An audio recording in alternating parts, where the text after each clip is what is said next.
So really, if anyone says to us now, why is everyone talking about DORA now?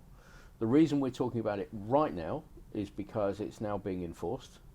It's capable of being enforced, and this is the anniversary. So it's been a year now that it was launched, 16th of January last year. It's not going to start being enforced with teeth until next year. So That's we've got right. 1 year to go. So we've really got to get things moving to at least understand the problem in the next year.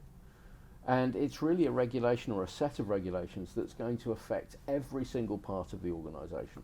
We're not just talking about technology, we're talking about any operational team. That's right. We're talking about anything that goes in or out of the organisation. We're talking about all of the people who provide services to that organisation. What do you think their options are? I mean, how do they start on that journey today?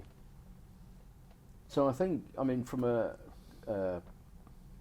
business or technical perspective, the first thing is to understand the problem.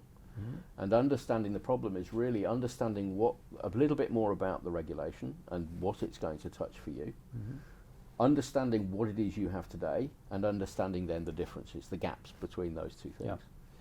Those gaps then need to be prioritised and costed, and you need really a very consistent way of going about this, because this is not for just today. This is not we'll go and fix it and then we've done. This is an ongoing thing. So if you fix it badly now, then next time you have to make a change, it gets worse and worse and worse.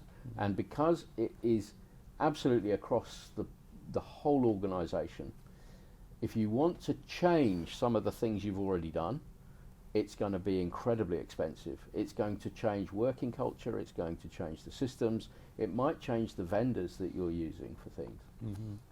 So you really need to think about how you're going to block those gaps, and at the same time how you're going to maintain that going forward. And I think